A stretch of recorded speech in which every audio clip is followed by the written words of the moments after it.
ओम शांति। आज 8 जुलाई 2026 बुधवार के प्यारे बाप दादा के अनमोल मधुर महावाक्य हैं। आज की मुरली के सार में विशेष बाबा ने याद करने की विधि बताते कहा कि जब बच्चे याद में बैठते हैं तो बाबा जानते हैं कि बच्चे क्या करते हैं।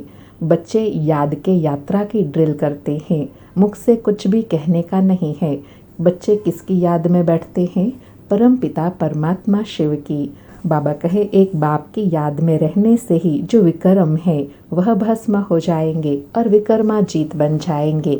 और साथ में अटेंशन दिलाया कि जब बाप दादा के सन्मुख बैठते हैं, याद में बैठते हैं, तो कोई भी मित्र संबंधियों धंधे आदि को याद नहीं करना है। इससे वायुमंडल खराब होता है, विघ्न पड़ते हैं। बाप कहते हैं जैसे यहाँ तुम याद में बैठे हो, ऐसे चलते फिरते कर्म करते हुए याद में रहना है। जैसे आशिक माशूक एक दो को याद करते हैं, उनकी याद है जिस्मानी, तुम्हारी है रूहानी याद। और अंडरलाइन कराते कहा कि इस ईश्वरीय सभा का कायदा है, यहाँ बाहर मुखी होकर नहीं बैठना है, अंतर्मुखी हो एक बाप को याद करना है। फिर निश्चय बुद्धि बनने के लिए कहा कि तुम अभी ब्राह्मण बच्चे बने हो, तुम्हारे में भी नंबरवार पुरुषार्थ अनुसार है। तुम बच्चों को पूरा निश्चय होना चाहिए कि हम अब नरकवासी से स्वर्गवासी 21 जन्म के लिए बनते हैं।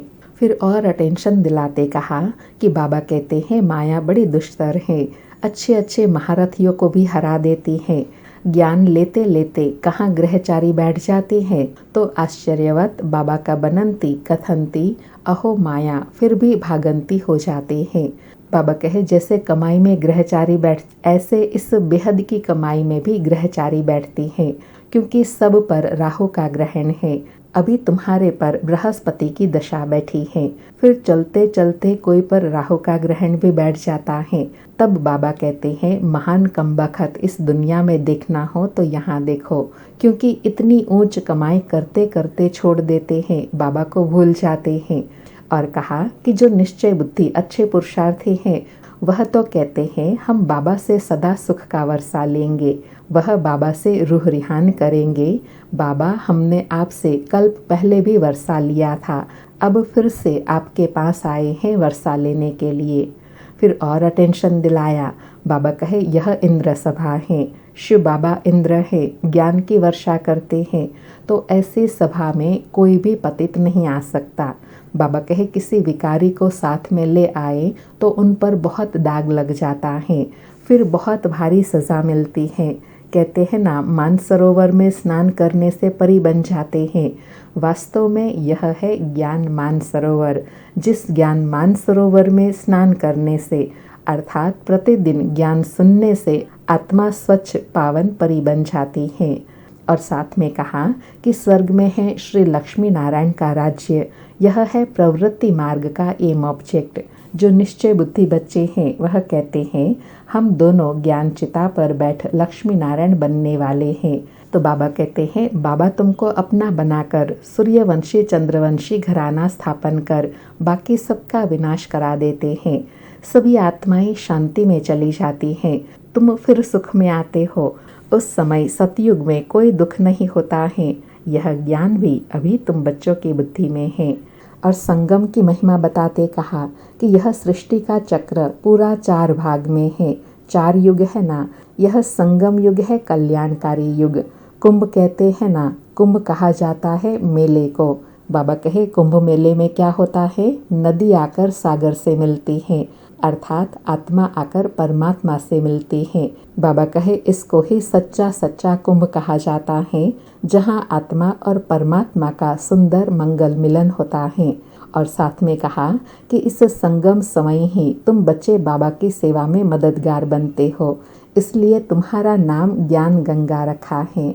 और लास्ट में कहा कि अभी तुम बच्चे कितना खुशी में हो, माया के तूफान तो बहुत आएंगे, हर एक की 5 विकारों के साथ युद्ध चलती है।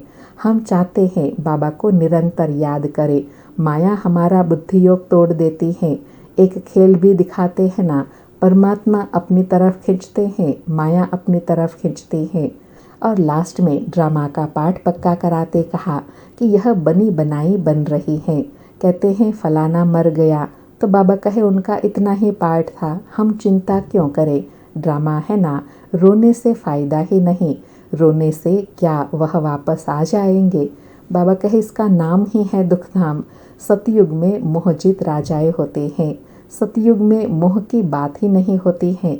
यहाँ तो मनुष्य का कितना मोह है, कितना रोते हैं, किसी को रोना ना भी आए तो भी रो कर रुलाते हैं, तो समझे कि यह अफसोस करते हैं, नहीं तो फिर ग्लानि करते हैं। बाबा कहे यह है ही कलयुगी दुखदाई दुनिया। अब बाबा तुमको सुखदाई दुनिया में ले जाते हैं जहाँ रोने की बात ही नहीं। सुनते हैं प्यारे बाप दादा के अनमोल मधुर महावाक्य। आज बाबा कहे मीठे बच्चे, इस सभा में बाहर मुखी बनकर नहीं बैठना है, बाप की याद में रहना है। मित्र संबंधी अथवा धंधे आदि को याद करने से वायुमंडल में विघ्न पड़ता है। मीठे बच्चे, इस सभा में बाहर मुखी बनकर नहीं बैठना है, बाप की याद में रहना है। मित्र संबंधी अथवा धंधे आदि को याद करने से वायुमंडल में विघ्न पड़ता है। आज मुरली से प्रश्न है, तुम बच्चों के रूहानी ड्रिल की विशेषता क्या है जिसे मनुष्य नहीं कर सकते। उत्तर में बाबा कहे तुम्हारी रूहानी ड्रिल बुद्धि की है, उसकी विशेषता यही है जो तुम आशिक बन अपने माशूक को याद करते हो। इसका इशारा गीता में भी आया है, मन मना भव। परंतु मनुष्य अपने माशूक परमात्मा को जानते ही नहीं तो ड्रिल कैसे कर सकेंगे। वे तो एक दो को जिस्मानी ड्रिल सिखलाते हैं। सारी मुरली से धारणा के लिए सार है। पहला पॉइंट, ड्रामा के ज्ञान को बुद्धि में रख, निश्चिंत रहना है, किसी भी प्रकार की चिंता नहीं करनी है, क्योंकि जानते हैं बनी बनाई बन रही, अब कुछ बनने नहीं, निर्मोही बनना है। दूसरा पॉइंट, बाबा द्वारा जबकि बृहस्पति की दशा बैठी है तो संभाल करनी है, राहु का ग्रहण न लग जाए। कोई भी ग्रहचारी हो तो उसे ज्ञान दान दे समाप्त करना है। आज बाबा का वरदान है, स्वयं के टेंशन पर अटेंशन देकर विश्व का टेंशन समाप्त करने वाले विश्व कल्याणकारी भव। स्वयं के टेंशन पर अटेंशन देकर विश्व का टेंशन समाप्त करने वाले विश्व कल्याणकारी भव। स्पष्टीकरण है, जब दूसरों के प्रति जास्ती अटेंशन देते हैं तो अपने अंदर टेंशन चलता है, इसलिए विस्तार करने के बजाय सार स्वरूप में स्थित हो जाओ। क्वांटिटी के संकल्प को समाप्त कर क्वालिटी वाले संकल्प करो।